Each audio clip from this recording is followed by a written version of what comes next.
দ্বিতীয় নম্বর আয়াতের ব্যাখ্যা হলো আর রহমানির রহিম। এখন আসেন আপনি আমার সাথে, যে আল্লাহ রহমান, আল্লাহ দয়ালু। আল্লাহ যদি দয়া না করতো পৃথিবীতে আদম সন্তান একটাও টিকে থাকতো না। কেননা আপনি দোকান থেকে 1 কেজি আলু কিনবেন 20 টাকার, যদি মানে 20 টাকা 25 টাকা কেজি হলে, তাহলে 25 টাকা দেওয়ার পরে দোকানদার আপনাকে আলু দিবে। কথা বুঝতে পারেন? কিন্তু আপনি আলু 25 টাকাতে কিনে আনলেন, কিন্তু ওই আলু মেন দাতাকে, কথা বলেন, আল্লাহ। তো ওই আল্লাহর রিজিক খাচ্ছেন 3 বেলা, 3 বেলা রিজিক খাচ্ছেন, অথচ 5 ওয়াক্ত সালাতে 1 ওয়াক্ত যাচ্ছেন না। সারাদিন তাপমাত্রার ভিতরে ঘাস নিড়াচ্ছেন, মাজারও ব্যথা নাই, ঠ্যাঙ্গেরও ব্যথা নাই, পায়েরও নাই, হাতেরও নাই। যদি বলে চাচা সালাত আদায় করেন, বলে কি বলে না, কথা বলে মাজার ব্যথা শুরু হয়ে যায়। মানে সালাতের কথা বললে চুলকানি।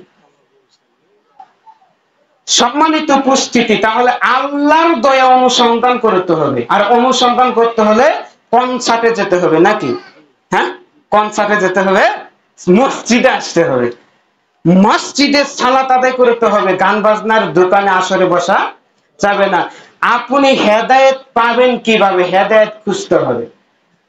বাড়িতে বসে থেকে, স্কুলে ভর্তি না হয়ে যেরকম কোন ক্লাস থেকে উত্তীর্ণ হওয়া যাবে না, বাড়িতে বসে থেকে কালেমা পড়েও বসে থেকে আপনি 5 বেলা সালাত আদায় না করলেও জান্নাত পাওয়া যাবে না।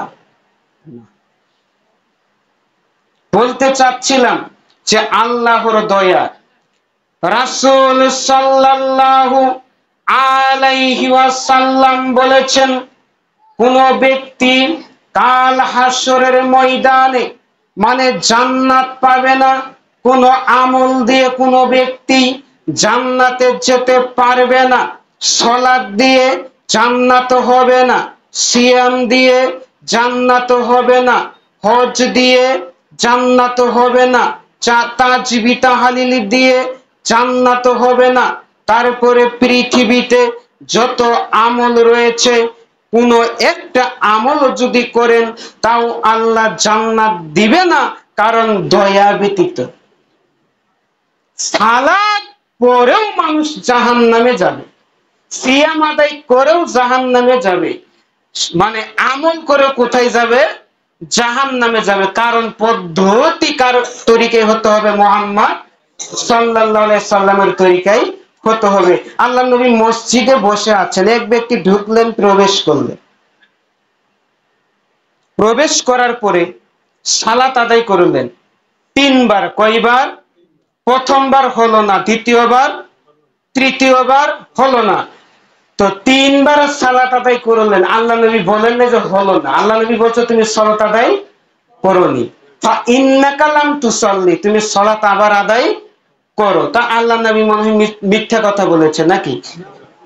তার মানে সালাত পড়েছে ঠিকই, কিন্তু যেভাবে পড়তে হবে ওইভাবে পড়েনি। তো শিক্ষক ছাত্রকে বলেছে তুমি কলম আনো, কি আনো?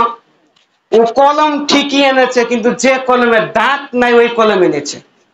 তো ওই কলম দিয়ে লেখা যাবে? তো ওর সালাত ঠিকই পড়েছে, কিন্তু যেভাবে পড়লে জান্নাত পাওয়া যাবে ওইভাবে ওই ব্যক্তির সালাত পড়েনি, তাই তার সালাত হয় নাই।